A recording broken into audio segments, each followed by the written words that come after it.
Here we are, a whole new year and our first collab of the year with the Pilot Pandemic podcast. And what's up, everybody? Hello. So we're kind of doing this as, again, a co-collab where we're going to co-release this or co-swap it on each other's podcast. So for everyone on the Pilot Pandemic side, we are canceled for maintenance. I myself am 6. And I'm MVP. And our third man, Shoreline, is again out for work. He's doing offsite stuff. I almost said offshore again. God damn it. But he's out for maintenance. He's out for maintenance. He's out for maintenance, yeah. Got us there.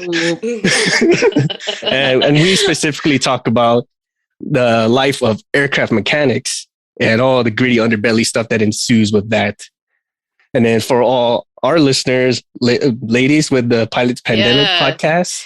So I'm Emma. I'm the founder and host of the Pilots Pandemic podcast. We're a really new podcast, but basically we just everything aviation, but more specifically aeromedical reform and mental health for pilots. So I'm Emma, and then my beautiful co-host, Maddie. Hi. Yep. Hi, guys. I'm Maddie. I'm an aviation wellness expert and also married to a pilot, so pilot wife, and have a background in aviation as a ramper, cargo agent, and customer service agent. I should have said something like more detailed about myself. I'm a pilot. Because I'm a pilot. I don't lead with that. You know what I mean? There's that. What do you call that? Like a preconceived idea that pilots, lead with, I'm a pilot. I try not to lead with it, but it is fun to talk about.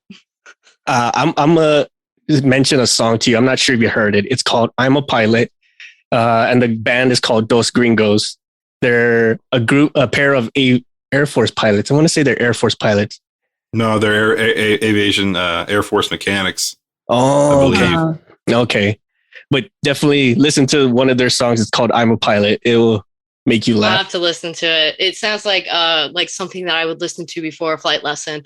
I always listen to there's this song by U2 called Elevation, and that's my gas-up song before a flight lesson. Ooh, I thought you were going to say Danger Zone. Danger Zone? Absolutely not. When she passes the takeoff and abort line, well, what is it? Yeah. V1 is it? I can't remember. Anyway, we're the point where you guys okay, it's either I take off or I abort. You're past the point of aborting, so you have to go. Yeah. All my gauges are green. Airspeed's there. We're rolling. I'm just like, you know what? F the V whatever. I'm pulling back. We're going to go. You know what I mean? If she's rocking and she's rolling, we're going. Right. That's when Highway to the Danger Zone pops in. It does on occasion, even though it's one of my least favorite songs. There have been moments where I've definitely been like, oh, you know what I mean? It's there. Or Creed's Can You Take Me Higher? Oh, yes. Okay, now you're speaking my language. Not gonna lie, whenever those songs like Top Gun or whatnot come on, it's usually when we're doing flight control checks and there's zero chances of this plane even going anywhere. So we're just messing around, messing with the flaps and then all that. And you're not going nowhere, man. Just cut it out. Unless I catch myself singing it all the time, just doing the most monotonous things. I'm vacuuming, listening to nothing, and it just will pop into my head. I've only seen Top Gun one time, but that song is that I don't really like Top Gun. I'm gonna be that girl. Emma, that's a sin. That isn't a sin. It is so bad. They play the same two songs. Take my breath away, and then the Highway to the Danger Zone, and those are the only two songs that play. And I can't you've got that love and feeling. Yeah, you've got that love and feeling. I've been saying that from a captain on a regional flight. He's saying that song to me over the PA system. Because my husband was his first officer. Remember that? Ground control to Major Tom. Ooh. That's a good song, but I don't think that's a Top Gun. I think that's blasphemy, what you just said. You don't like, as a pilot and not liking Top Gun, they're going to kick you out of the club. I've already been kicked out. I've been long been dissed. I'm the black sheep of pilots in aviation. Oh, man. So she's a maverick and over herself, MVP. So yeah. That's right. I identify more with the Val Kilmer. I'm like more of an Iceman. Right? I'm a Leo. Like, duh. Like, okay, I'm gonna say this right now. Like, I totally would identify better with either Goose or Iceman. And just because, like, almost everything they said about Maverick is basically right. Like, you're dangerous. You don't know how to play as a teammate. Like, he's machoism. And then my favorite lines in Top Gun for one is when his CEO in the very beginning is like chewing his ass out and he's like, you will be flying a cargo plane full of rubber dog shit out of Taiwan. And like, what? Like, what a very specific thing to say. And then when him and Iceman were going at it in the locker room, just kind of like staring each other down, like there was like a whole sitcom about it where like guys will joke about Top Gun and how it's not about pilots, about a gay man trying to find out that he's gay. And yes, it was the funniest, coming out of the closet. It was the funniest like read over I've ever heard in my life. No, like the sexual tension within that movie is so like it's tight. It's very strong tension throughout the whole entire cast. I'm just really not a fan. I'm not a fan. There's like better. That's sacrilegious. How dare you? Discriminatory. Oh, man. Somebody's going to come in and be like, that's racist. That's racist to not like Top Gun. Xenophobic and racist. This conversation triggered me. Like, what is it? Facetious and deplorable. Yes. I listen, like, I really just, it's not there. There are better films. There could be better things. Now, I will say when I saw the previews for the new Top Gun that was supposed to come out on my fucking birthday, talk about epic, talk about main character energy, never came out, but I was excited for it. I really kind of was. I was like, you know what? I think this time they'll get a little bit of a better soundtrack. It won't be so corny. There will be more of like a message behind the film. And then it just never came out. Yeah. Has it ever came out? Did it ever? I think it got delayed because of the pandemic. Got delayed. Chalk one up for another delay column. So many things for maintenance. Them damn delays. Man. I blame maintenance. Canceled for pandemics. Another one. Another one. Another one. Another one. That's how it feels with the variant. DJ Khaled coming out. Another one. Yeah. Have y'all heard of the Deltacron? Deltacron? No, the last one I heard of was Omicron. But now so it's apparently the Delta and the Omicron, they're together. They're in a relationship and they've created Omnicron or Deltacron, which is their love child. The freaking Megatron. It's now like we're naming our variants after Transformers. The hair lip Deltacron. Love child. Deltacron. God damn it. Oh, damn it. Y'all stay safe out there for real. Yes, please. I mean, I'm not going to deny that there's not something going on, right? There's obviously people getting sick over whatever, but no worse than that. Well, hell, like for me last week, I was supposed to have hernia surgery this past week, and I got the pre-surgery COVID test. I'm like, oh, you're positive, and I was like, how? Shit. I don't. Yeah, how? I don't. I was like, I feel nothing. I have no symptoms, and they're like, oh, well, you just must be one of they call them super spreader. No. The ones who they're asymptomatic. No, asymptomatic super spreader. I'm just giving you shit. I'm the super spreader. Changing my call sign. Super spreader. Super spreader. like the super spreader coming at you. I'm not gonna lie. Like the first thing that popped in my head when you said super spreader is like a sports bike, like a crotch rocket, where like it has that extra wide tank, and you gotta like really like hug at it with like you gotta like do like this hugging motion with your legs, and you just make like this horse saddle of a leg, like what do you call it, Charlie horse, where like your knees touch but your thighs don't. Yes, I know exactly what you're talking about. I can envision that. I've never had that super problem. Spreader, my thighs always touch. I think like somebody who spreads too much peanut butter on a peanut butter and jelly sandwich, like a super spreader, like that person's a super spreader. Don't have them make a PB&J for you. I mean, you could always. Is there really such in a terms of aviation? I guess they could be the fire bombers and crop dusters. Yeah. Those super spreaders. That guy's a super spreader, bro. That's gonna be a t-shirt now. Watch super spread, bro. Yes, with like the crop duster on the back. It's like spreading. Yes. No, new merch ideas. Guys, you want to collab on that? Yeah, that'd be sweet. I'm a super spreader. Yo, listen. Oh my God. Can you imagine the faces that you get? That's iconic, y'all. Like on the front, I'm a super spreader. Oh my God. The liberals are going to triggered. And then you'll turn around and it's going to be like, say, ag aviation with a crop duster on it. You know what I mean? Yeah. Fun stuff. we're off to a great start already. We've already aborted takeoff so many times. Listen, that's how it always is. Before Maddie and I go to press record, it's like a lot of red leather, yellow leather, red leather, yellow leather, and then hitting the vape, and then kind of procrastinating, and then being like, "All right, you ready? 1, 2, 3." And then we always did you say red leather, yellow leather?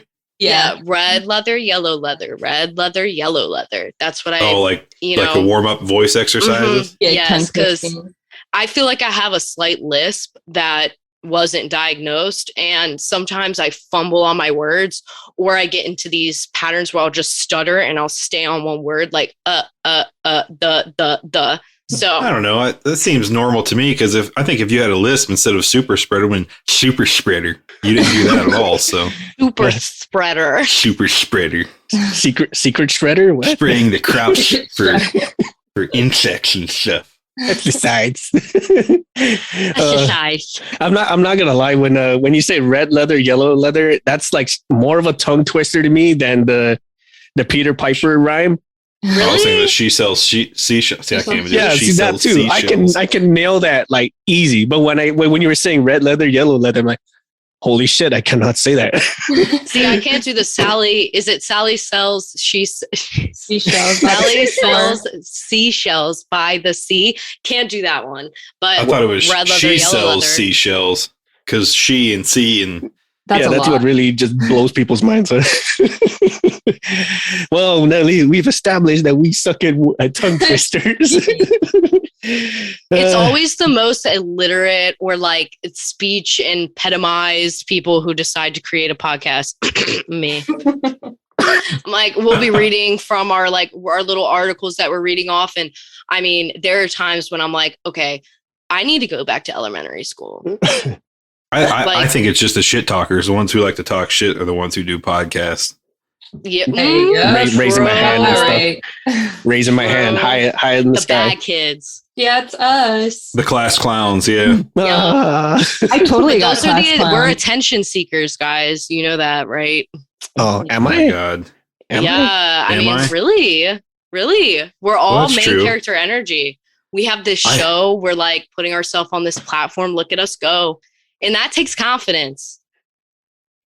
Well, it does. I can tell you when we first started out, though, we were like, okay, episode 1. Hello, everybody. Awkward pause, crickets. What do you want to talk about today, Six? It just took a while to find her feet. Find your voice. Yeah. So, I got a face for radio, so it works out. Yes. Speaking of that, like when we're going on to our first 2 episodes, we actually shot those 2 on the first day, and it was actually like 3 hours long. And we're like, "Yo, this is too long. We should probably cut this down," because there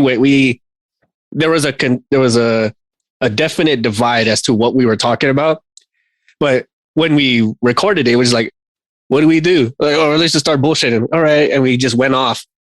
And Shoreline had his video up. And we were the whole time before the recording, we were like thinking, like, how do we translate this so that the average person could understand? And then Shoreline had his video up, and we're just talking away. And for a minute, he wasn't like understanding what we're talking about. But then we hit a point, and he just started busting up laughing, and we could see his face laughing. We almost lost our composure because he wanted to laugh with him. And then we're like, okay, that's it. Let's just keep saying stuff like that to get him to laugh. And now that it just turned into a whole episode of us just like saying stuff enough where it translated just enough for you to get the joke and laugh. And we're like, that's it. We found it. We found the spot. Let's just roll with that. And then it turned into a 3-hour long conversation. And we're like, okay, now we need to cut this down because no one's going to listen to a single episode. Yeah, we're not Rogan. For 3 hours. So listen, if I would release it 3 hours, you'd be surprised. I mean, podcast listeners, like I'm an avid podcast listener. I love a 3-hour podcast. I love Joe Rogan's because they're so long. He will do ones with Duncan Trussell. I don't know if you guys are familiar with Duncan Trussell, but I am. So funny. Those episodes are hilarious, but they're like 5 hours long. Yeah, Emma, you have this is perfect. You can pay attention for like a long time. I'm a like hour, 45-minute podcast listener. Like anything longer, you can't really hold my attention because I'm like, I've heard enough on this topic. So we tried to base it on like, what's an average commute time? Because most people, let's face it, are listening to it while they're driving. Mm-hmm. At least that's what I do and what I kind of feel. So I was like, let's try to keep it around an average commute time. Mine is like I'm a shower listener and then like get ready. So usually it takes me like an hour to get ready. Oh, nice. That makes sense. I listen to podcasts all the time, like all day long. In 2021, I didn't listen to any music. Like I didn't save any new music. Oh. Like for that whole entire year. I don't know if maybe there was actually something like wrong with me that I couldn't listen to music, but I listened to podcasts the whole entire year. I mean, I listened to 1,300 minutes of Crime Junkie, like just absolutely sickening and bizarre amount of podcasts that I listen to.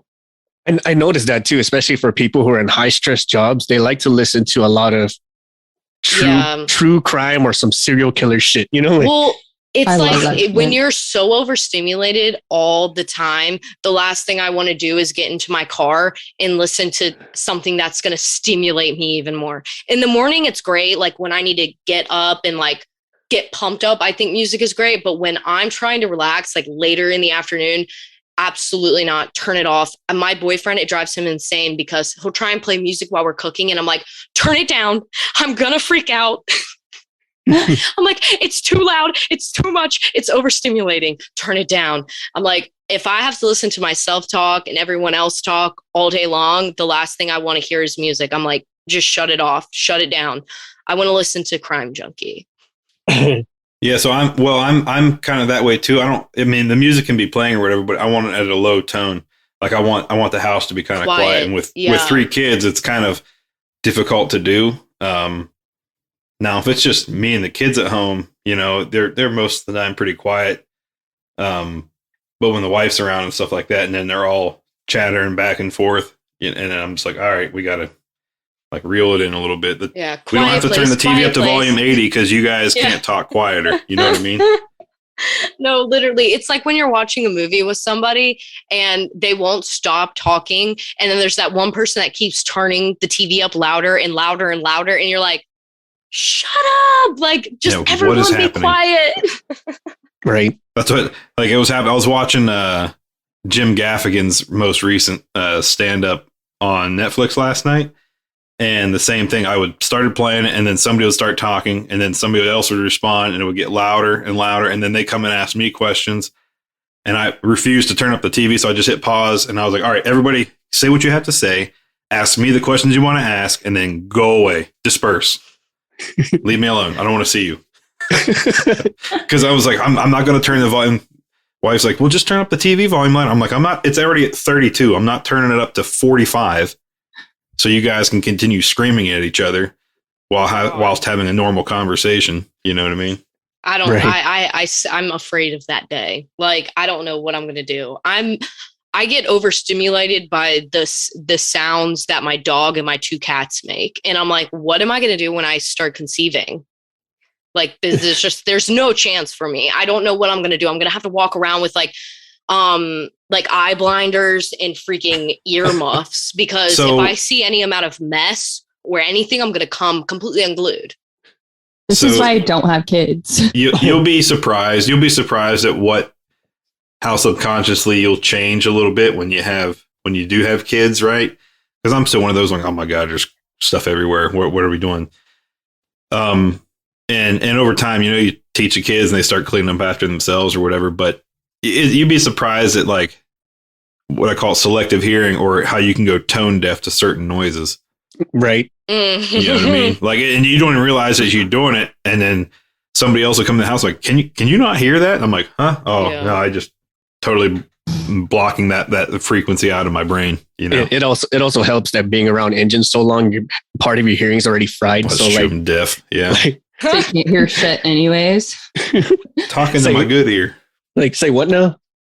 Or you get so deaf, or you get so much hearing damage that you can't tell. You know, sounds coming at you, you just can't tell where it's coming from. Oh, so, I get that a lot. I'm like, is that coming from back the hallway, or is that coming from the kitchen? Flying made my hearing so sensitive. Like it made my hearing. I wish I would have gone a little bit more deaf, but now it's like everything hurts. I don't know if that's normal, but I mean, like, I don't know if it's because a certain part of my brain just was like magically unlocked, and then I became attuned to all these different sounds. Same thing with my smell. Like, I mean, that sounds crazy, but after I started flying, like the way my smell and my hearing changed was insane. I don't know if it's like being paranoid because I'm a worrywart, but my hearing has changed so much after flying, and I feel like certain sounds really, really hurt my ears. Well, I think it's a high stress environment. You're at whatever thousands of feet. You got Bitch and Betty you listen to, you got ATC, you've got your co-pilot or whoever, you've got other things you're just listening for, you know, as you're moving along, like, that sounds, where's that whining sound coming from? I haven't heard that before, or have I? But you're also, you have noise canceling headphones, right? You're flying in, I assume? Absolutely not. Oh no. I will never own a pair because, you know, I think it's the most dangerous thing you could ever do. So no offense to, if anyone listens to this and you are my flight instructor and you own a pair of Bose and you hear this, don't be mad at me, but I think it's one of the most irresponsible things you could ever freaking do, especially when you're a flight instructor or you're a general aviation pilot just flying like smaller aircraft, order aircraft. I think it's the dumbest thing. Like, you can't hear what's going on, and 9 times out of 10, I hear something before I see it. You know what I mean? Mm-hmm. I get you. I thought maybe the noise canceling would take out like the drone or the hum, right? So you would be able to hear other things more clearly. It would just take out that ambient. It takes away everything. Overbearing. Oh, okay. All you hear is like yourself talking, you're the person that's next to you, and then you can play music, which is like super sick. I mean, not gonna lie, I would really like the Bose, but that's the only feature I want, is to be able to play music, because loves it. I loves the soundtrack to my life. You know what I mean? But I mean, other than that, I think that's more dangerous than I think that's more dangerous than when you said it was dangerous to have the noise canceling, but shit, if you're playing music, I mean, you're not hearing anything else anyways. Listen, you want to know how split brain like a CFI is? I've had CFIs who have literally been wearing Bose headsets, listening to literally something like Creed, and also giving me a flight lesson and also talking to ATC at the same time. That's like magic. That's probably just like automatic responses. They're not actually hearing it. They're just so muscle it's like memory. A robot. So I know when I was mechanic on private jets, corporate jets, and all that stuff, I was run taxi qualified on pretty much anything from a Citation Encore up to like a Global 5 and 6,000, or like a G 450, 550, and all that. But I remember I was out in Louisville, Kentucky one winter, and we just did a dual engine change, and we had a snowstorm come in that night, and all I had to do was get out there and do a power assurance run, just make sure and everything was good, no leaks, whatever else. And it was in the middle of the night. All the UPS heavies were coming in, and I'm trying to talk to the tower, and I'm trying to listen to what my guy on the radio is saying to me, and all these other things. And I was really struggling with split brain, because I would say, you know, tower, this is whatever tail number. Maintenance crew looking for a progressive. I learned to do progressive taxi, but until that, I would just say, I need to, go out here and do a run. And they would rattle off 1,000 things to me. And I'm like, oh shit, I can't remember all that. So that's when I learned to lead off like, hey, it's a maintenance crew looking for a progressive. So they go right off the bat and like, oh, okay, this guy is obviously below the speak to you like curve. A normal human. Yeah.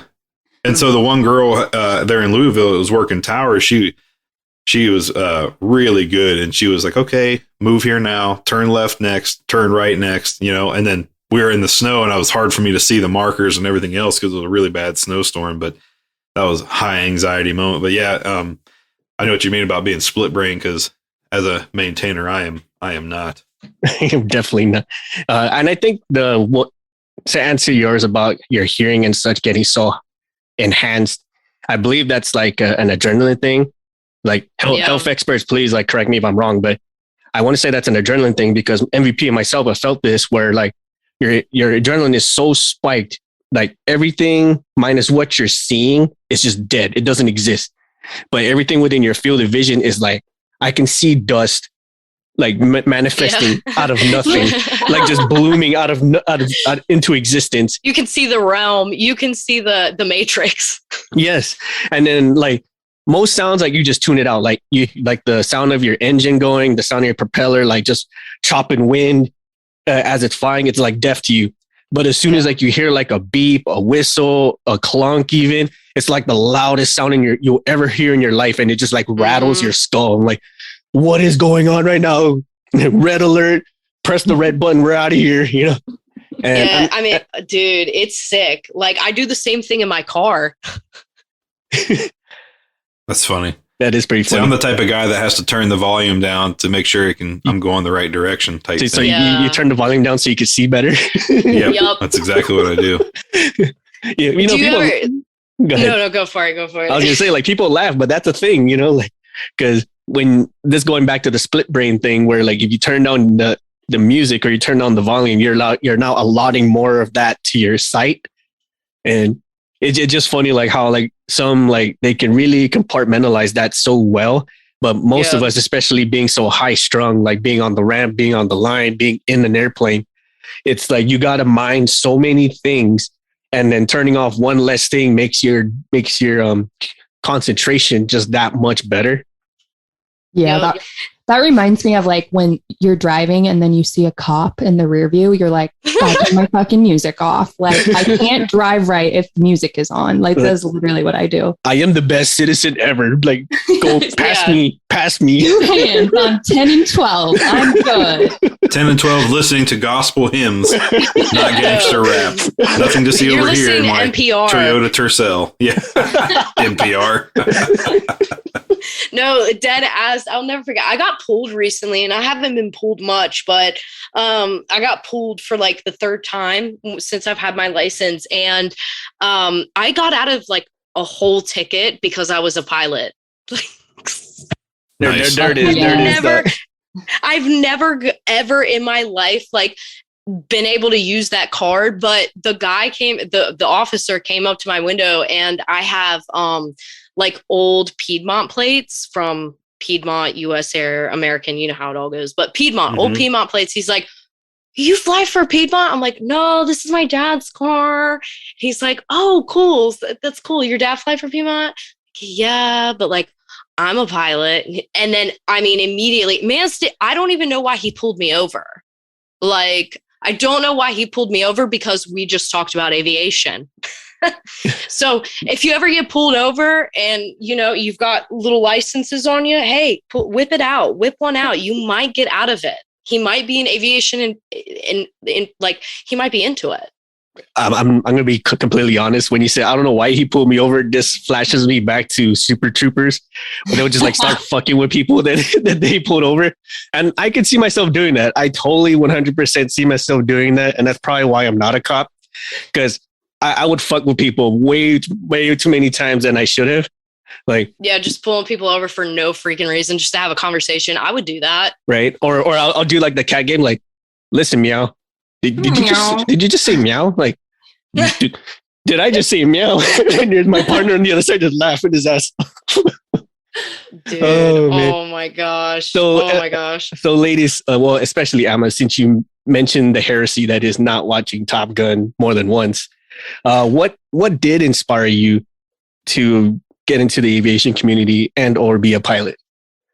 So my dad and my uncle were both pilots they started with Piedmont, and when they ended their careers, they were with American Airlines. And so my dad being pilot, my uncle being a pilot, and then my grandma, my mom, my aunts were all flight attendants. So I've always had this definite influence of the industry in my life. My dad had a Piper Cub. We grew up flying that. So it's awesome. been in my life this whole entire time. Yeah. And I mean, I loved it. Like I've always loved it.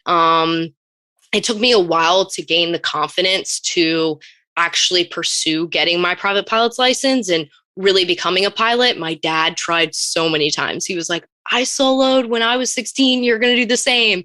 And he tried, but I had this fear still when I was a little bit younger. And then things changed and, life goes on and you grow up a little bit. And then I immediately was just like drawn back into it and immersed in the whole entire world again. And then got my private pilot. And now I have my instrument rating and working towards my commercial, but it takes money. Yes, oh, yeah. Definitely something, and time too. Yeah.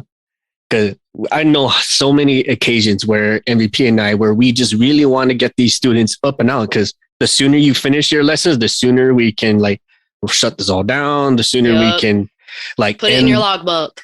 and this Air Corps commission that we have to do, because sometimes we're contracted to help the schools. Like you're only going to get paid when X amount of students or fly.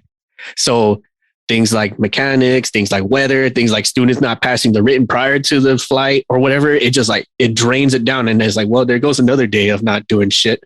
Yeah. So, and Maddie, how about yourself? Like, did something draw you in particular to aviation, or was there something you just fell into it, or what's the story?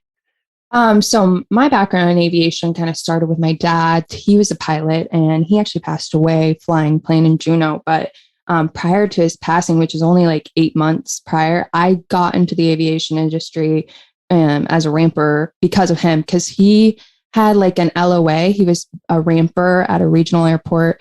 And then they were like, yeah, you can accrue your hours, because he was working to become first officer. And so when he took that leave of absence, that's when he passed away, and I was working as a ramper. So he kind of is the one who got me into the aviation industry.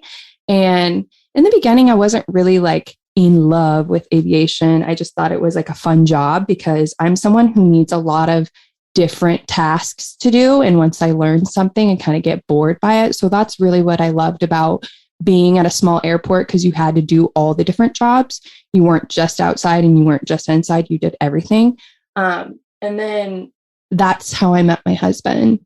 And he and I met, I think it was like 2 years into me working, and I got married to him maybe 2 years later. And I kind of saw how the aviation industry is really unhealthy. And that's where I started getting into aviation wellness.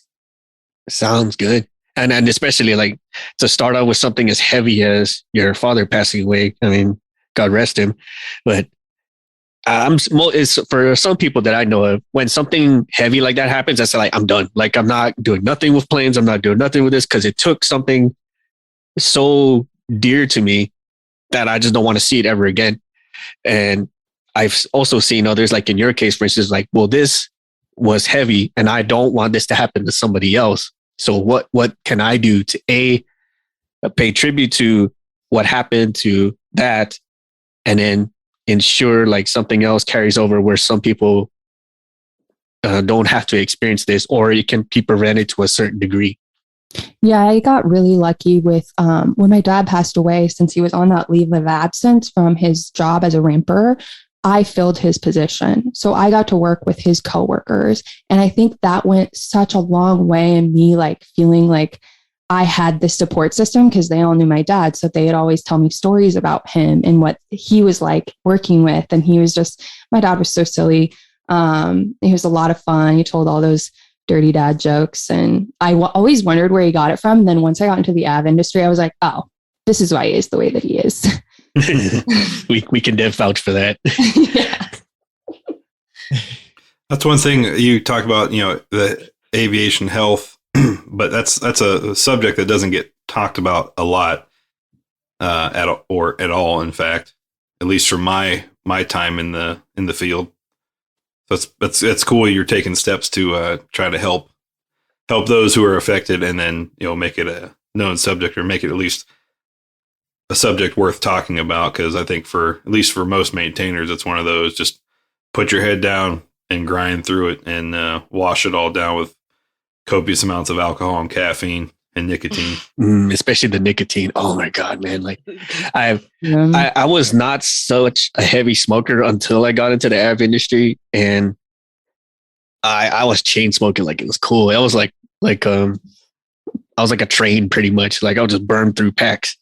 And then what the sad part is, what got me into stopping, it wasn't that I woke up one day and said, I need to stop smoking. It's because I looked at my checking account one day and realized I blew close to $500 in a week just for cigarettes. I'm like, holy shit.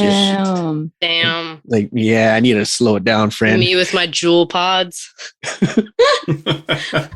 I'll never forget my first flight lesson. I've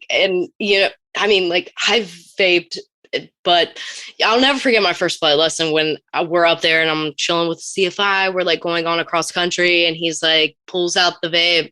He's like, hey, you vape? Yeah, I vape. Oh, okay. Well, you mind if I vape? And we're in a Diamond 20 that's the size of a desk, pretty much. It's like if two people were to sit at a desk, and man's is vaping, and we're hotboxing this tiny little airplane with nicotine, with the jewel. Awesome. Wow, this is definitely good for our lungs, for our thinking, for our health. Not. So I want to touch on that a little bit. For both of you ladies, really.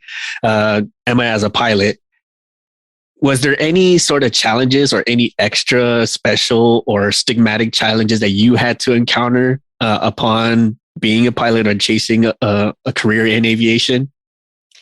I've never myself struggled with getting my medical. I've been really lucky, having other than money, I haven't had any walls as to coming into aviation. But I do know, growing up, my dad being a pilot, my uncle being a pilot, my dad passed of heart disease, and his death was one of those where I feel like his death really could have been prevented. Part of the reason why he died was he was trying so hard to get back onto the flight line and undergoing so many unnecessary procedures to be able to get his job back, when in reality, the first procedure he went through, he could have lived his whole entire life happy. That wouldn't granted his journey back into the industry. But I saw it a lot with my dad and the way that we were raised, and definitely with mental health. Mental health was so stigmatized in my family, and little did we know that my uncle was struggling with mental health, and that is what resulted in his passing as well. So I've seen those stigmas within my own family. I've never had to deal with it myself. I think because I have this platform and I am really outspoken about health struggles within the industry. Nice.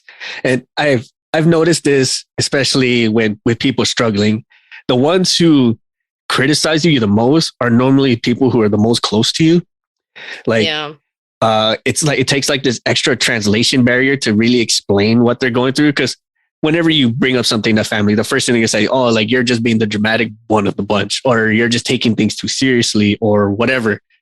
Or it's some kind of traditional family culture, whatever barrier that you just have to crack through. And it's you never would consider yourself running into any of these, or you would. No, definitely not. It's to even think about my uncle, who was a captain of the Dreamliner. He was in my eyes, he was very glamorized. We talk about Top Gun, he was the maverick of the family. I would have never anticipated that this person was dealing with depression or had suicidal ideation. You just don't really anticipate it, especially when it's within your close circle. Right. Exactly. And then Maddie, you mentioned with your father and whatnot. Is there any other challenges, whether it be emotional, mental, physical, or even because of your gender, that you had to overcome, especially being a ramper? I think as a ramper, it was that you felt like inferior to pilots, really. So like they didn't treat you with as much respect. I know that was like a big thing. One of the questions you guys had for us about ground crews and pilots is I always, before marrying my husband, I really thought pilots were just assholes and they thought that they were the shit and that they could do no wrong. And I did have like one instance where we were doing load factor and the pilot's like instruments weren't working for him to like calculate it. So he had to do it manually. And he had all the paperwork and he got so upset that he just threw all the paperwork back at us. And it was me and the load coordinator. And I was like, what the fuck? And the whole plane was loaded. So like the whole plane saw this happening and unfolding. And it took all my energy not to just like berate him because I knew it wouldn't do anything at the end of the day, but it was just like so disrespectful as a woman to deal with that. And so after that instance happened, I was like, I literally am not happy with pilots anymore. So like, that's the funny part is that when my husband came in and asked for my number, I really didn't want to go out to the plane at all. I was like, why is there a pilot asking for me? I thought he knew my dad for some reason. I couldn't connect the dots how he knew me. Really, he just had seen me on a previous flight where, again, I have like an authority issue, I think it is. But he recognized me or like remembered me because I took an AI out with a special, and you're not supposed to do that as a customer service agent. An AI is an armed individual and a special is someone who needs a little bit extra assistance. So you're supposed to take them out separately. I took them out together because the special was so special. They had no idea what was going on and they were like miles apart. So I was like, the AI will be done with this paperwork before this special even gets on. And I was doing this all by myself as a customer service agent. I didn't have any help. So I needed to have the on-time performance. That's all I was worried about. So the captain got upset because I did something like that was not right. And he called me out again and he asked me like, why are you doing this? I'm like, what do you want me to do? And he didn't have an answer because I had already done it and there was no issue. He just wanted to kind of like thwart his power and tell me like, that's wrong.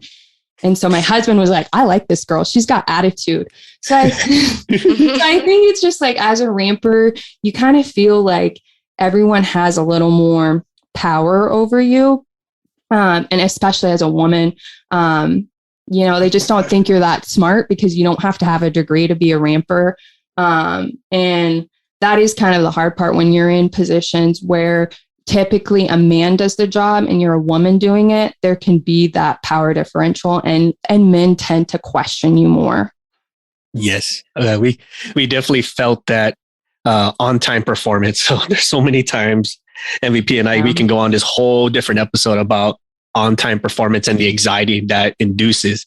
And we see this a lot with women mechanics and also apprentice, like just any gender apprentice, where like they just kind of get the thumb pushed down on them harder. Like where you're performing well, but we want you to perform outstanding. Like we're just like setting the bar super high for whatever reason, whether it be because we believe in you or whether because we feel you can't do it, or we want you to flex on other people just to kind of show that you can. Whatever the reason is, it always has like this added pressure, especially for apprentices and women mechanics in general. I was told once that they set the bar at a level they knew that was unobtainable. And even if it was attained, they would just tell you that you didn't attain it anyways. Or fairly. You didn't attain it fairly. Fairly, yeah. You had to keep and their reasoning was, well, just to keep you pushing and working harder and harder and harder and this and that. But eventually, I think it has the negative effect where you go, well, I'm never going to reach it. So why am I exerting so much energy towards it? All right. Well, and then everybody just backs off. Yeah. And then as a woman, like if you do obtain like that perfection, then what they say is, oh, you just got your job because you're pretty. Yes. Or like all this, like they just start like prejudging certain things. Like, yeah, you got it because you're pretty, or this person's just a bitch. They're very difficult to work with or whatnot. But it's really, you got your stuff so dialed in that the tolerances of what can and cannot happen within a certain time frame. But they don't see it as that. They just like, oh, this person's just an overbearing bitch. And the only reason why they got that is because they had to grease their knees a little bit to get where they're at. Yep. It's like grease your knees, he says. I get that. Yeah. How did you two meet? Emma and I? Yeah.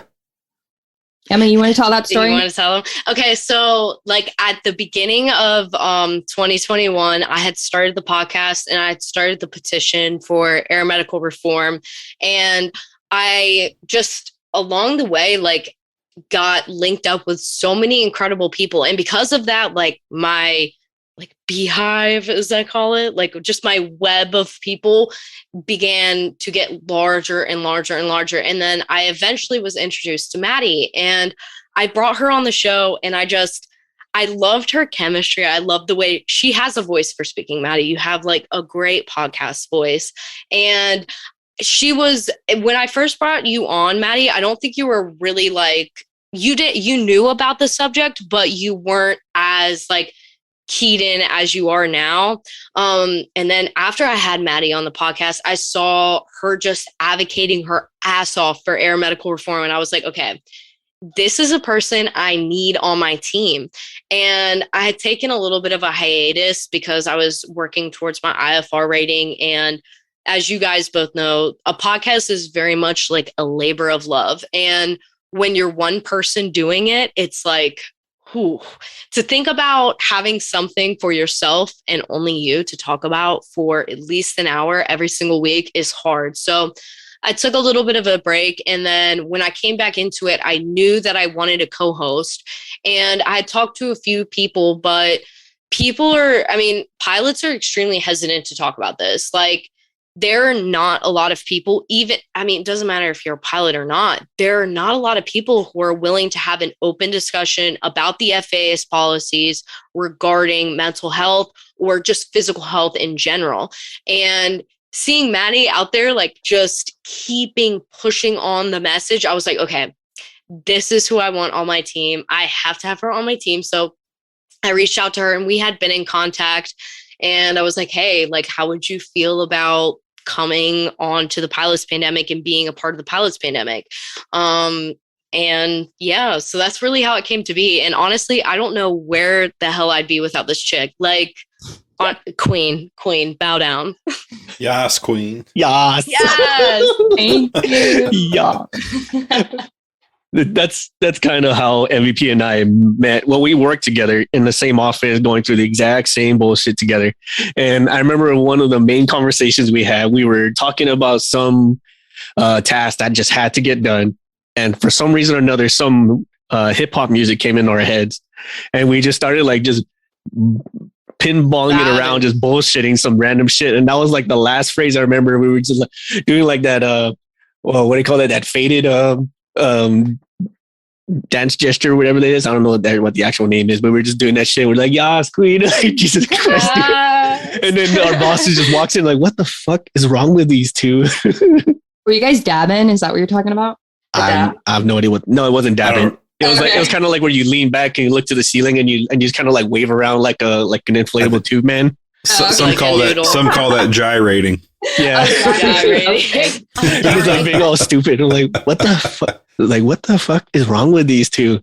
And then that's when we kind of established, like, at some point the stress gets to a certain point where it's either you crack or you got to do some means to vent it out. And for us, our vent was comedy, where we just like do some stupid shit, or like we'll do like little office pranks to our coworkers. Like, not off the wall, like they'll get hurt, but we'll just do some real dumb shit. Like, we'll switch their pens around and paper clip their chair to their desk or some shit like that. That's what I would do to my coworker too when I was ramping. One of them, like, she was older, so she always she wanted the water cart so she could drive it all around the ramp. And our mission, like every ramper was like, we're hiding that water cart from Dottie was her name. And so Dottie would get on the radio. She'd be like, where the hell is the water cart? And we'd just all be just giggling. It's like, come again? Can't hear you with the whole Peanut static mic MVP. Sorry, Daddy. Or they would just come across and be talking, where's the water cart? Where's this? Where that? They would go on for a few minutes and then somebody just comes across, hot mic. You know what I mean? Just hot mic. Just totally blows them off that way too. Oh, freaking fantastic. I love it. Go for hot mic. As far as us, go ahead. Sorry. No, so I wanted to ask you guys, like, how did you, like, what was the inspiration behind the podcast? I mean, I listen to you guys weekly, and I love the flow that you guys have. I think, honestly, y'all are a great duo. How did this come to be? Well, so like Six was saying, we were sitting in the office, and then we'd have all the leads from each shop. We'd have Avi, Mex, Structures, all those guys. They come in our office every day. We might as well have had a couch in that office because it was pretty much a therapist office too. Those guys would come in and like, oh my God, my shop wants to do this bullshit, and I know you guys said you wanted this done, but they're trying to contradict you. I'm sick of this horse shit. And we're like, all right, sit down, let's talk about it, And then they go away with a smile on their face. But so a lot of the stuff that we talk about in the episodes, we would have those conversations in the office. And then Six looks at me one night and goes, man, we should record this stuff. And then it just kind of went from there. We should record these conversations. And then it just flowed into the podcast from that point. So a lot of the episodes we've done were like actual stories minus a couple omissions here and there. And these were actual conversations we would have with those leads, and other people like supervisors, managers, all kinds of stuff would just come to our office, just sit themselves down and just vent. And we don't know where that started or how did we invented that face for them. But we noticed like just how much better they felt about themselves and just how much they did their job, just that snip bit better. And we would just walk around the flight line, walk around the shops or wherever there's work getting done. And we see these guys just wrung out for whatever it is they're doing, whether their shop was being overbearing, their managers being overbearing, their pay time off. Schedule. The schedule, their pay time off got denied, whatever. You just see them just like dead in the face, but smiling outside. And we would come around, we'd just start fucking with them, just like mess around, just give them enough comedy to just kind of relax a little. And they felt that much better. And we noticed like one night we did that to somebody and it stopped him from doing something dangerous. And we looked at each other and was like, wow, this is it, man. Like we prevented something like that. And if we can do this to one person, this should be something for everybody. Like, because you never know, like that one laugh, that little H in the haw would be the one to just let you relax just that little bit. And that little bit is probably what's going to potentially save you from getting your fingers crushed or who knows what else could happen.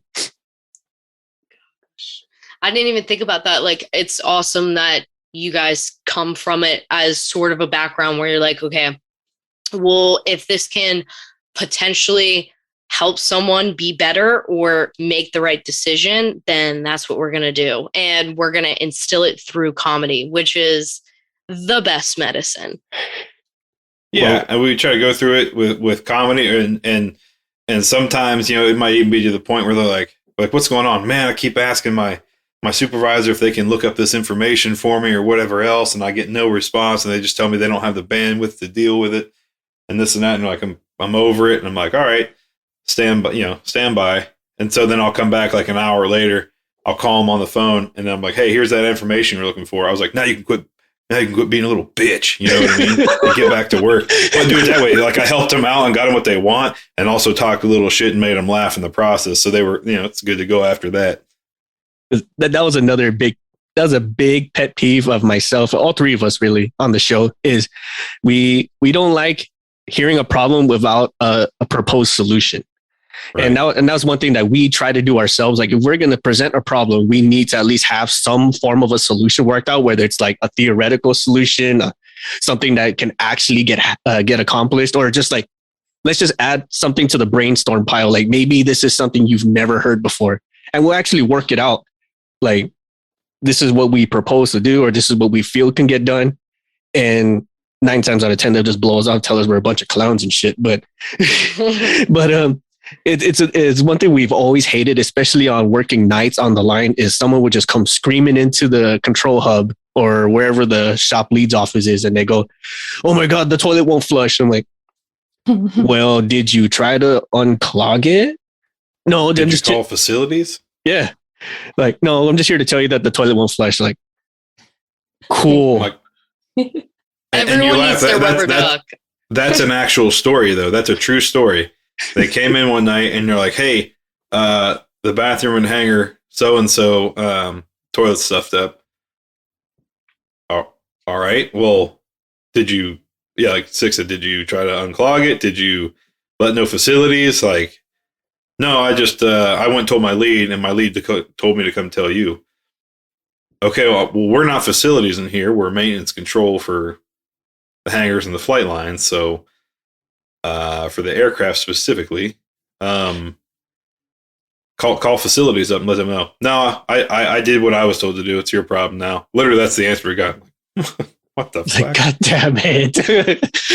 So now that story is gonna be made fun of for the rest of time. Congratulations, you don't know how to unclog a toilet.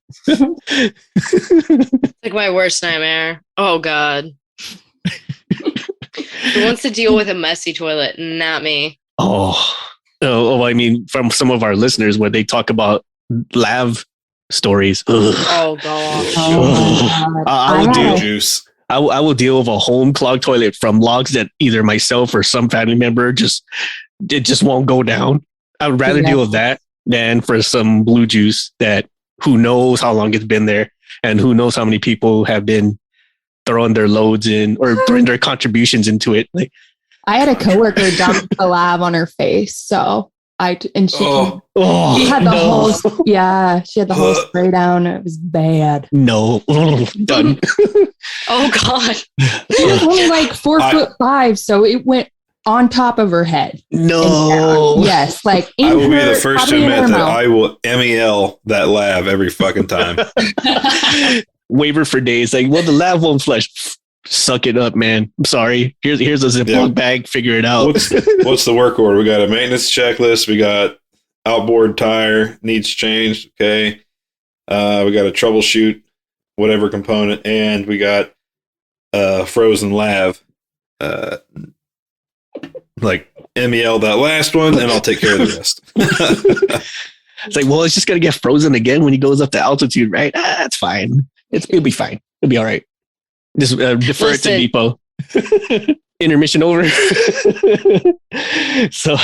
So we were talking about the lav story, which I think is any lav story. I think is just absolutely freaking gross. I can't fathom it. I hate it. I hate the Poseidon's touch.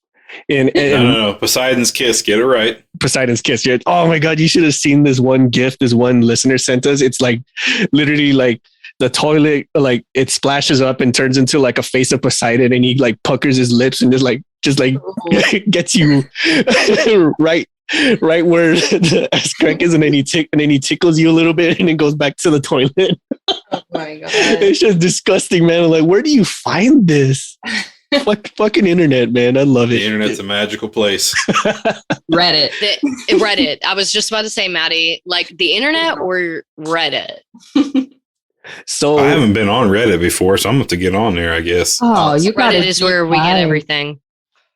All right, Reddit then. Reddit is love. Do you have to like create an account or something like that, or is it just you don't? Or is it just like 9gag where you just keep scrolling? Have you been on 4chan or heard of 4chan? I have heard of 4chan, but not been on it. Oh, Reddit! Oh, you got to get into Reddit. You get all the juicy juice on Reddit. Okay. All the tea spilling. So we talked a little bit about families and whatnot. I can only imagine what it's like to being married to a pilot, for instance, with you, Maddie, and then Emma, you being a pilot yourself. What's the family life like for you guys? I'll go first, Emma. So for me, like Jesse just left on a trip today, and it's just because we don't have kids. I'm going to be like child-free life with him. Like we rely on each other a lot. And I think on the partner side, like we have to figure out how we can support our partners and still do our own thing, still have our own life. And a lot of times I feel like I get a lot of hate for like diving into the aviation industry, but I think once people get to know me, like they see why I'm so into it. And it also just kind of ties into the quality of life for my husband. Like when I was working as a dental assistant, I barely ever saw him, and it wasn't really great for our relationship. It wasn't like we weren't going to last, but I just really emphasized like our time together is very important, especially because of the trauma of losing my dad in a plane crash. Like for me, I was like, what will benefit our relationship and our quality of life the most? And that was kind of like me taking a step back from like a 9-to-5 job, coming home and kind of working on what I really wanted to work on. Mm-hmm. So I think it's like a learning curve for a while being married to a pilot, but I think what helped me a lot was already being in the aviation industry, kind of understanding the lingo. I think there's a barrier there. If you've never worked in the aviation industry and your husband comes home or your partner comes home, starts talking about the aviation industry, if you don't know about it, it could be like a totally different language. So I think taking a little extra time to learn about the av industry, if you're not in it, also helps your partnership. Mm-hmm. Because I think a lot of times in these pilot wife groups, they have a lot of complaints that they just don't understand. And I've also been on a lot of trips with my husband, which is not normal of a pilot relationship either. A lot of these wives are so disconnected because they have to stay home with their kids. So they always think, oh, my pilot's gone and they're out having fun. In reality, it's like turn and burn, so they don't understand that either. So just really trying to understand the industry helps your relationship and working together to just really support each other. Like my husband's like, I want you to have your hobbies. When I come back, it's not like I expect you to come and cater to me. Like I'm re-entering your life too. So we're going to make it work. Right. And we've had something similar to that, especially with us being on the road, specifically with MVP being a AOG. Like we get like the call to do road trips, like on the spot. Sometimes like we're in the middle of stuff, we're having dinner, we're dead ass asleep when they get a phone call like, hey, pack your shit, you guys got to go do a job at XYZ location. I'm like, it's 3 o'clock in the morning, dude. I'm like, yeah, well, your plane leaves at 5, so get with it. I'm like, fuck. Yeah. Right. And then just having a spouse that's just that understanding, or even a significant other who has that kind of understanding. It's like, well, the phone rang, he or she has to get up and go. It's just what it is. Yeah. Yeah. And that understanding only lasts so long too, mind you. Right. So if you just spent, like I used to work 220 hours every 2 weeks. And then you come home and you'd be home, like it might be 24 hours. You're at home and it's 11 o'clock at night and you're going to sleep and you're planning on doing something with the family. And you get that call and they're like, hey, you got a 6 a.m. flight out of Pittsburgh. You got to go. And you're like, where am I going now? You're heading to Bangor, Maine. And then shit. And like, well, you just go up there, do the job, come back, continue on with your little bit of time off. But then while you're in Maine, they're like, oh, hey, we actually got a job in Boca Raton, Florida. So now we're going to send you down to Boca Raton. And then while you're in Boca Raton, oh, we got something over in Naples. So drive over there. It just adds up. So and it's understanding from the spouse's perspective, like, hey, this was supposed to be our time. Why are they bothering you on our time? Right. Only lasts for so long. Right. And I take it from your end, Maddie, is like, you have to have that much of an understanding. Like, this is not something like I do on purpose. It's just because that's just how it is. There's either a finite pool of workers or there's only so much work we can divvy out. So any that comes about, you just have to, it's either like, well, if I don't take it, then I'm not eating. So exactly. Which is it? And then also with the communication piece of it too. Yeah. I think Emma, how about you, Emma? Hello. I've never had to deal with it actually, I take that back. I have had to deal with it in terms of a relationship aspect, but it's never been necessarily about time. It's more been about seniority, as you'd say it. I've had men in relationships who didn't necessarily want to be with me because I wanted to be a pilot. And I don't know if that relates back to masculinity or... Oh, yeah, it's definitely an ego thing. Yeah, an ego issue. And it's always related back to, I don't want to be with somebody who is the breadwinner. I don't want to be with a female who's a breadwinner. And little do they know, I don't want to be a breadwinner. I want to go to Alaska and fly bush planes. Honey, I will not be a breadwinner. But I do want to be a pilot. So finding the right kind of person who is super supportive of your dream and your goals has been a little bit difficult, but I have found those people in my life and I feel like I'm really lucky because of that. Yes. Seeing the opposites for me, what most men are like, you would like your wife to be the breadwinner? Man, if she comes and tells me I ain't got to go to work no more and I can be a stay-at-home dad because she's carrying the weight, sign me up. You mean I don't have to put on a pant with a button ever again? Sign me up. Like, that's where I'm at with it. I have no problem. Yeah. I'm tired of being my own sugar daddy, damn it. Yeah, I'm tired. Someone take care of me. I feel like I've dealt with it a little bit, like as far as choosing like my aspirations in aviation, because I know that the airline route is not something that I want. I know that any career in aviation involves a certain amount of time away from your family, but as the daughter of an airline pilot, my dad was gone a decent amount of time. And for someone like me who wants to have a family where I'm very involved, I know that lifestyle won't hold up with the kind of life that I want to live, which is difficult when traditionally the main route is to the airlines. Yep. Yeah, I can see that. I mean, that's why Six and I are in the positions we're in today, right? Because of family. I used to be on the road traveling the world, working all in some not so nice places and some nice places and this and that. But I quit and making really good money, but I quit doing that because my kids were growing up without me. So there comes a time when you got to sacrifice. You're like, okay, I got to find the happy medium. You know what I mean? Well, that and plus, like, you can only sit, kneel, bend, twist so many times in your life, and especially with the amount of sit, kneel, bend, twist that we've been doing in very questionable spaces, it takes a toll on you. So there comes a moment where like, well, do I want to do this all my life? Is this really what I want? Or do I want to see the end in a much nicer way? And that's kind of the positions we're in now. Is we never saw ourselves writing a desk, and we never saw ourselves pushing paper, but it's to this point now where it's like, well, it's all about the longevity now.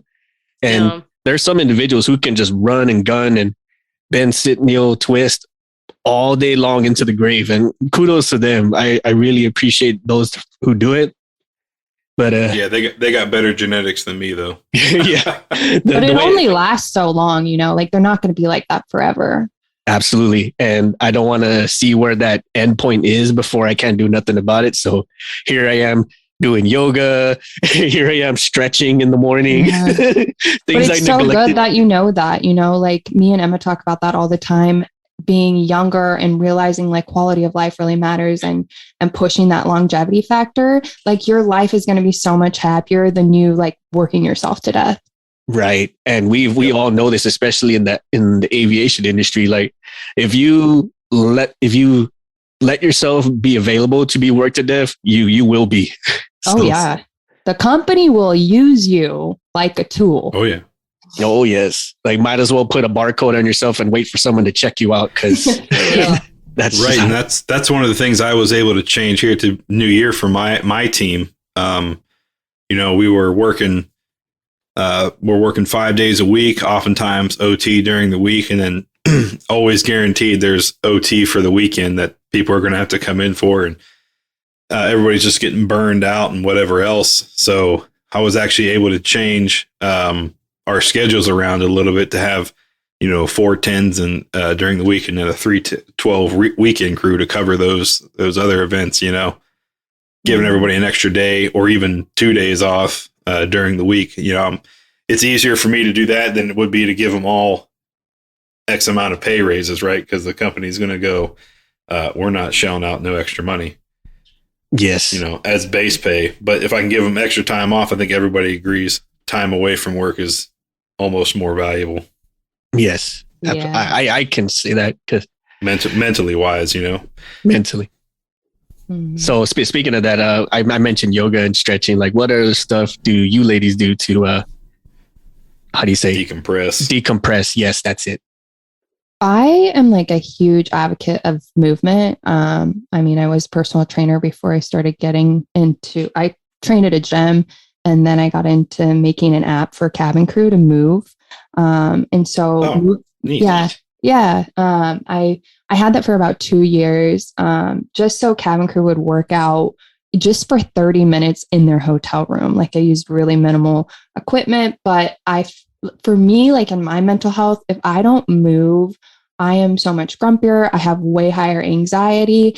And it's not that I have to have like this intense workout, even just like getting outside and walking really helps like with my mental health and definitely with my anxiety. So, and I know overall my quality of life, it helps that too. So for me, it's definitely exercise, and then sleep is a big one.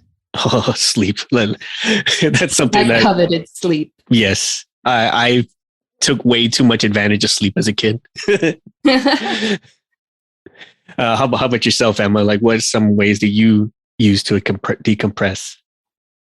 I don't know. I'm not as great as Maddie. I can't say that I work out on the regular. I wish it was something that I was better at, but I cannot stand a gym. But I feel like the only way I'm going to work out is at a gym. I'm not motivated to work out in my home, but I try and find my happy place. So it's like finding the thing that you're really, really good at, which for me is riding horses. So I've always felt like in my weirdest times, or some would say my darkest times, I always result back to the things that I know the best, which is for me, horses. And being outdoors and riding is very therapeutic for me. I just find myself letting go. That's the only time that I can really like let go and not have expectations for myself, because I find myself most of the time when I'm upset, it's not because of anything that anyone did to me. It's because the expectation that I had for myself that I didn't live up to. Oh, dude, I feel this. I feel I'm in this conversation and I'm attacked. But you're right. I like that you brought that up, because there's just so many different ways that you can vent or decompress. Like movement is definitely one of them. Journaling, I hear, is another one. Yeah. Or some type of artistic expression like painting, drawing. Or as Patrick Starr said in SpongeBob, scream. Definitely need a therapeutic scream. You know, we actually joked about that in the office once. We're like, hey, you need to do a therapeutic scream, and we actually had a worker who did that. Like, he just like opened the door outside, just belted one out for like 30 seconds, and then closed the door. Like, I feel much better. Like, yeah, dude, the best feeling ever is like galloping, I don't know, however many miles per hour on a horse and just fucking screaming. Like, I do know how I've done that so many times, and that may be very specific for some people, and the people who have done it understand. But like, if you find that one place that makes you feel really like free and just unleashed, you feel super comfortable and you're able to lean into that moment. That is, to me, one of the most therapeutic things you could ever do.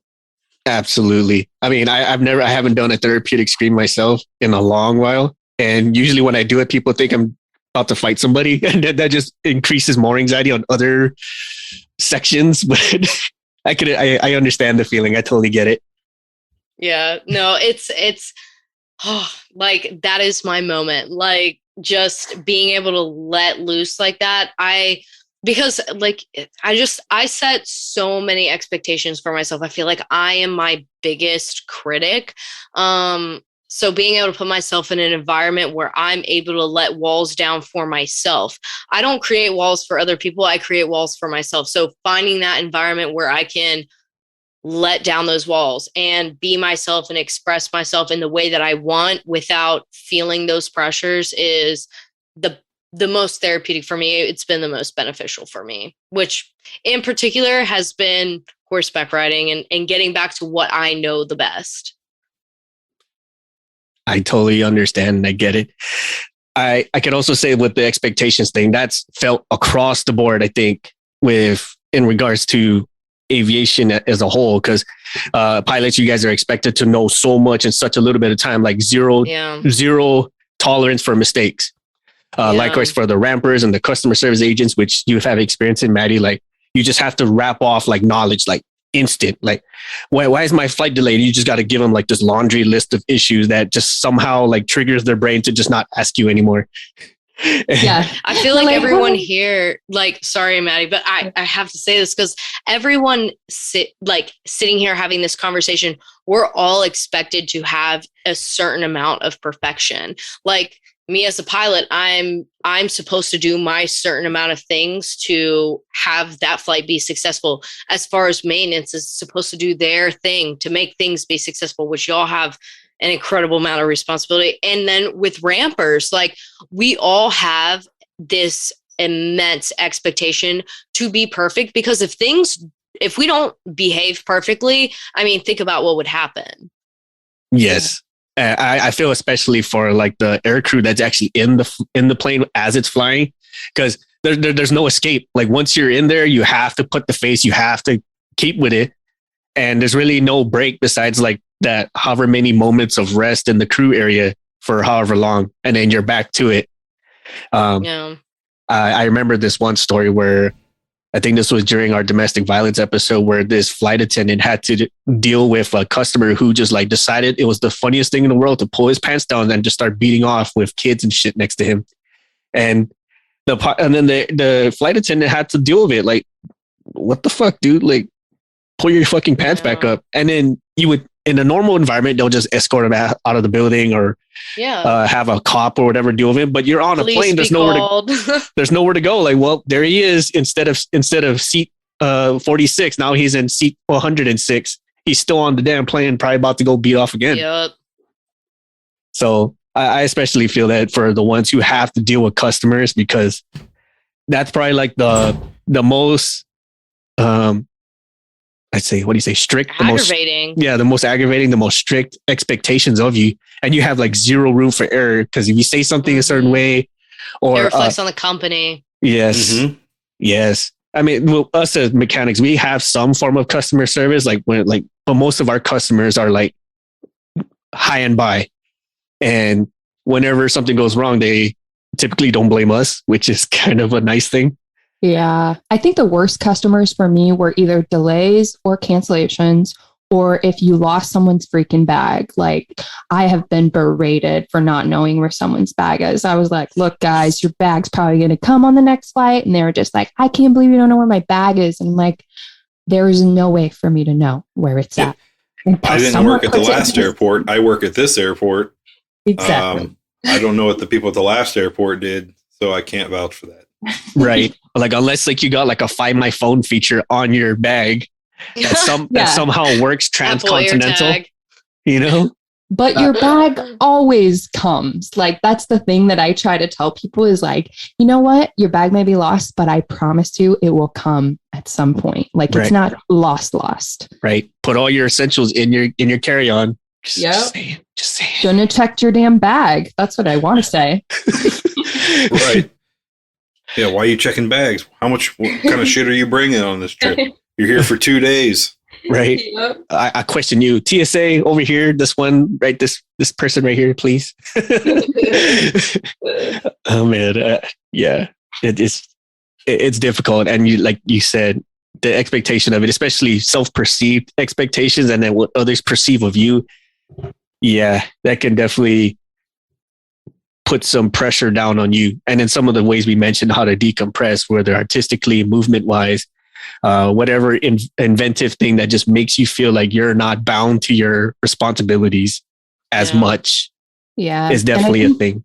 Yeah. And like, even just like being able to communicate how you feel to your coworkers, like you guys were saying how your coworkers come in and it's kind of like a therapy session, just being able to talk about it really like helps me calm down. I have to communicate, or if I bottle it up, like I will get to my tipping point. Exactly. And I will acknowledge, right, there comes a point where like you cannot self-diagnose yourself good enough. Yeah. So you would have to eventually seek some professional help. How are you going to go about that? I think that's more on your ladies' realms. Is like, what you cannot do.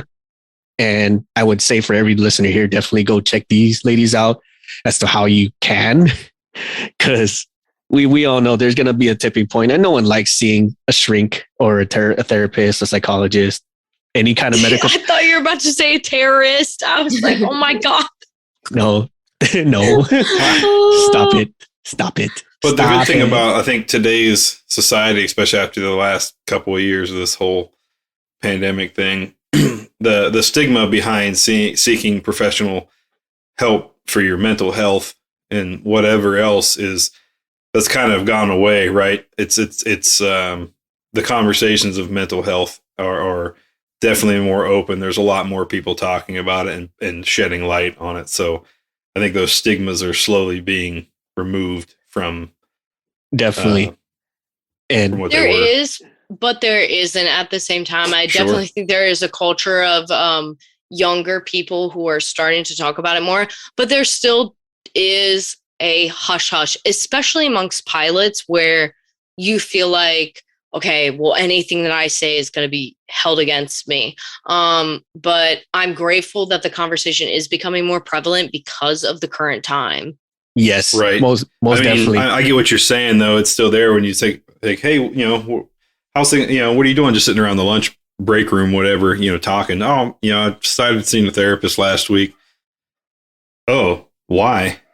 Oh, just got some shit going on in my personal life that I just need help working through, and work and professional and home life. Just trying to get through. Need an unbiased third party opinion, and this and that, but the rumors start floating from there. The guy's cracked. Yes. Man, watch what he does on the plane. You're gonna have to double check his work because he's fucking losing it. Right, and I will also say, and I also say vice versa. You have those individuals who don't think they're heard enough to rate seeing a therapist or a psychologist or anyone that's medically capable of diagnosing what's going on inside your noodle. Well, there's worse people. There's people out there in worse shape than me. So why am I complaining? Type thing. I think that's what it goes to. Yes, as well. And I'm glad that you ladies exist as tackling those regards, because some people don't realize they're hurt. They don't realize that they have issues, or maybe like what they consider normal is a coping mechanism and they don't know it. Right. Like, I just take more coffee. I just smoke more cigarettes, or I just seclude myself more because I don't know how to react.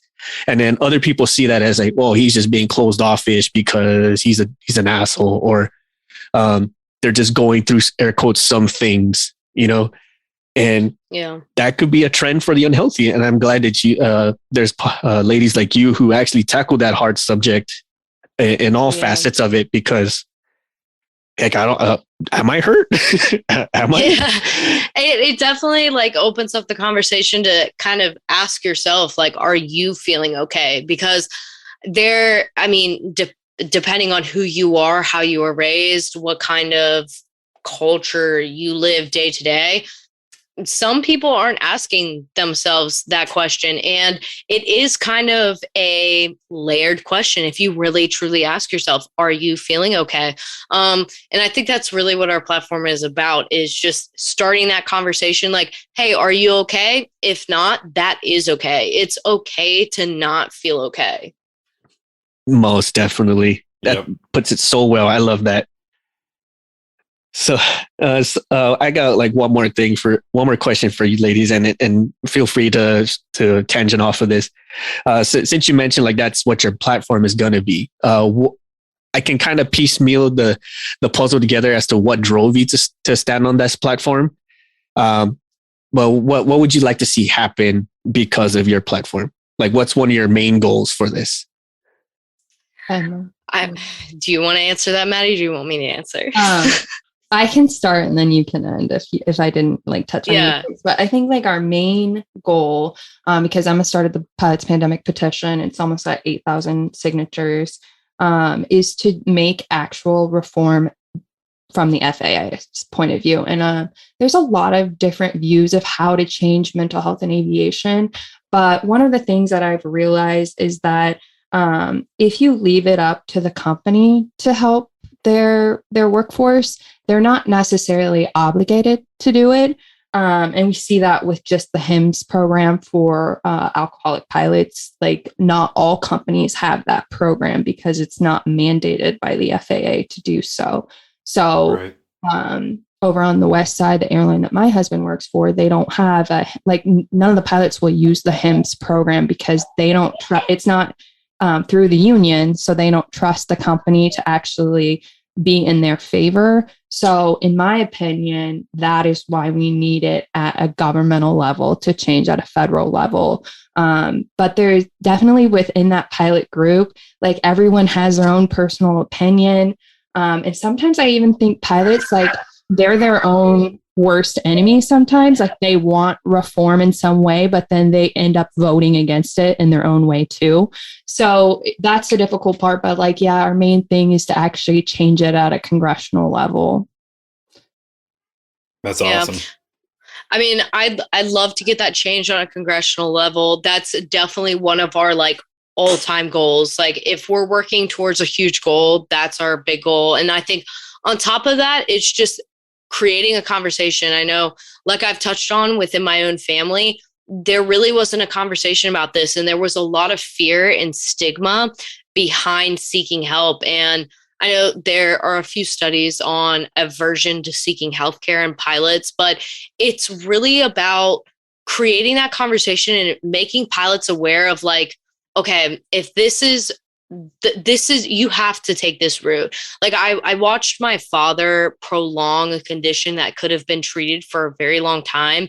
And I saw it result in something really terrible. And I just want pilots to be able to get the help that they need before it becomes too bad. And I want there to be a sort of change with how pilots and like the process that pilots have to take as far as the SI, because it is such a long process. There is no guarantee. And because of that, there is a huge stigma to getting the help that you need.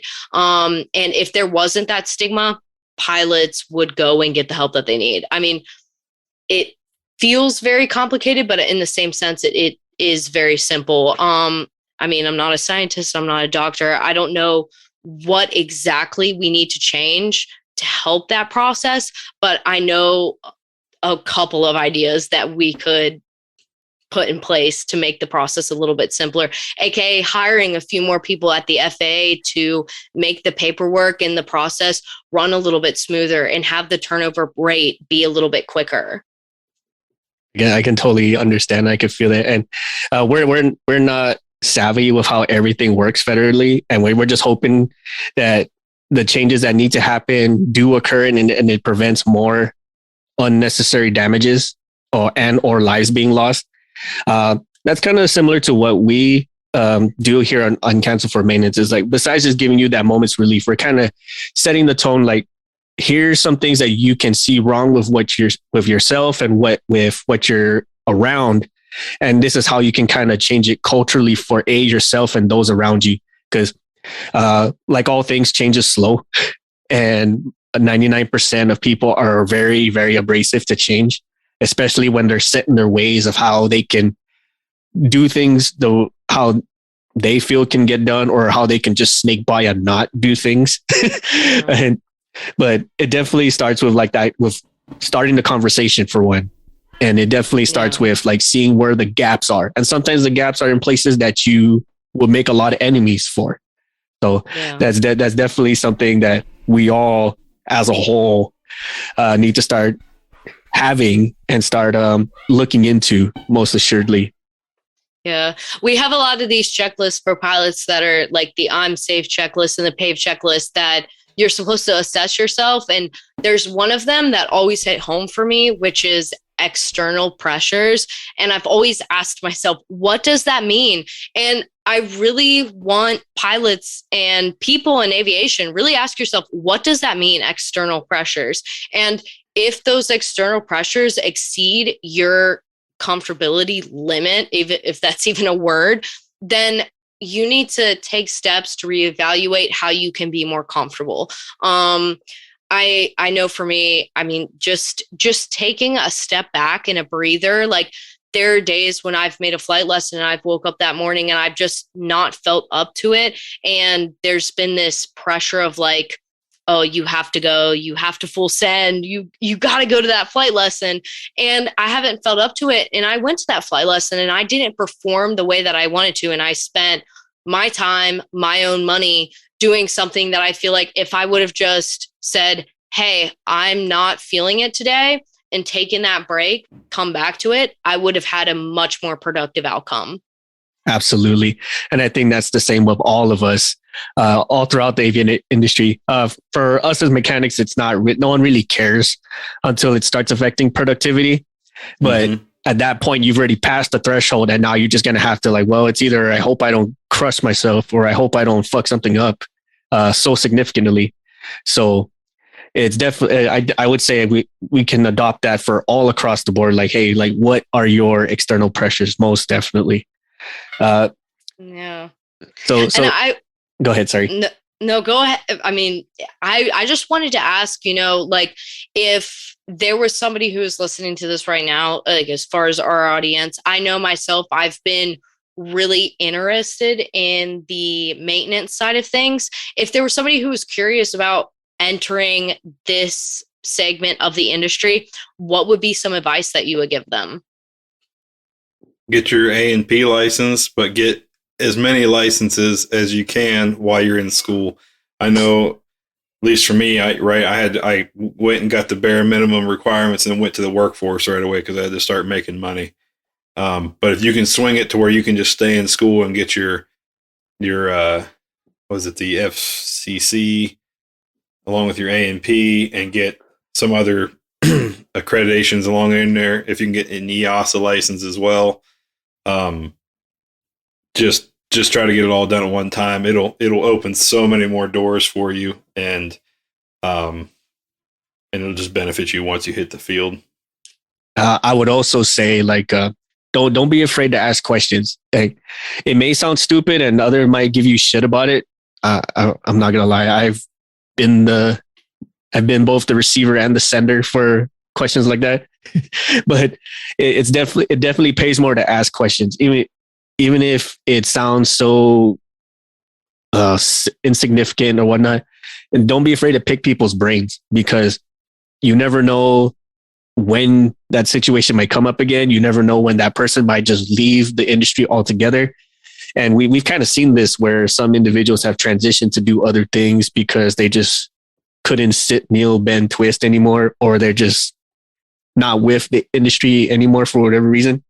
And now you got like this big experience gap and with no real bridge to get it through. So if you find like a senior tech who's ready, willing, and able to teach you stuff, pick their brains like every single day. Like, the more you know now will save you a lot later when the situation calls for you to just spit out answers right off the bat. Yeah. Be a sponge, absorb it. Oh, and MVP's favorite one is never stop learning. The day you stop learning is the day you die. Yeah, I think that's a testament for all pilots. Like, I know that you really never stop learning as a pilot, and I think that's honestly one of the most beautiful things about the aviation industry is it's always conforming and adapting and changing and growing, and there is always something new to learn, which makes it really exciting. And honestly, one of the best industries to be in. I know we talk a lot of smack about it, and it may seem drab when we have these conversations, but I definitely think the aviation industry is one of the most exciting industries to be in. Right. And who could say like, oh, I fixed that machine that's in the sky right now, carrying however many number of people. Yeah. Or I fly that thing in the sky, or I help people get into there. Same gratification. And it's just one of those, like, not very, very many people do it. So you get a little bit of like uniqueness to it. And definitely the adrenaline rush because of your little tolerance for mistakes. So like when it actually goes, like, oh my God, thank God. Woo! Yeah. Check one for us. Check one in the win column. So ladies, where can we find you? Where can listeners find you guys and hear more about your stories and more about the topics you ladies cover? Well, you can find us. I mean, Maddie and I both have our personal Instagrams, but I'll just go ahead and give myself a plug for the Pilots Pandemic. So we are on Instagram. It's at the Pilots Pandemic. You'll find us there. And our podcast is The Pilots Pandemic. And you can find it on Apple Podcasts, Spotify, iHeartRadio, pretty much everywhere you listen to your podcast. And you can find me, Emma, on Instagram at mneonicon, and it's just spelled just like I said it, EMNEONICON, and Neon Icon. Yeah, and then for me, it's just the Fit Aviatrix. So sweet. I won't spell it out. And then for all the Pilot Pandemic listeners, you can find us at Instagram at Canx, CANX, for maintenance. We also have a website, cancelformaintenance.com, which links all the social medias. We're still experimenting with which ones we want to be most present active. On. Most present and active. Right now, Instagram's been our thing because we can do so much, and we can ask questions, we can post polls. I'm sure all the other ones can too, but it doesn't seem as clear cut as others. How the analytics or whatever work, but Instagram's been mostly our thing. And likewise, you can find our podcast on Spotify, Apple, pretty much anywhere you can put headphones to or wherever you listen to podcasts on. The latest thing for most podcasting, especially up and coming, is on Good Pods. So you can find us, you can find the Pilots Pandemic, and probably some other good independent podcasts you would take interest of, but just never heard of before on Good Pods. So definitely check both of us and others on that one. For sure. Well, it has been so fun. Thank you guys. Definitely it's been an excellent conversation today and a lot of laughs. A whole lot of laughs. We love doing collabs, especially because we have another element bring into the mix, and it's just more reason for us to just show like what we're about, what each other are about, and then just have a whole slew of laughs along the way. Like We've never done like me and Maddie, like as far as the Pilots Pandemic, this is one of our first collaborations that we've done. So it has been super fun. Look at that. Yeah, we'd love to do it again sometime as well. Oh, yeah, sure. Definitely. I feel like we could probably talk for hours about this like whole topic in general. Oh, well, let's make that a lead off into a part 2 sometime in the future. Hey. Definitely. All right. All our listeners out there, thank you for your time, and thank you again for listening. Bye. Appreciate it, everyone. Bye. We'd like to take this time to thank our patrons for supporting our show and allowing us to continue to make episodes, maintain our gear, and create merch for all of our listeners, with special thanks to Erica Lamont, Chris Hawkins, Ryan Freshour, Dan Schubert, Jenny Dignan, and the ladies of the Dick Talk and Mimosas podcast. Thank you all so much for your support and patronage. Visit our shop at cancelformaintenance.com and grab some swag to show off both your support for us and your prowess as an aircraft technician. If you have ideas for the show or you'd like to be a guest on the show, visit our contact us section and send us a line. We will do what we can to get your ideas or yourself on the show. You can also follow us on social media, such as on Facebook at Cancel for Maintenance, Instagram at Canx, that's CANX for Maintenance Podcast, or on Twitter at CXMX Podcast. Check out some of our affiliates like Rockwell Time, where they make both rugged and classy watches to fit your lifestyle. Use the code CX4MX and save 10% off your purchase. Support us on Patreon. Our patrons get exclusive perks such as access to our Discord, discounts and early access to merch, special patron-only episodes, and so much more. Thank you again so much for listening, and we'll see you next time.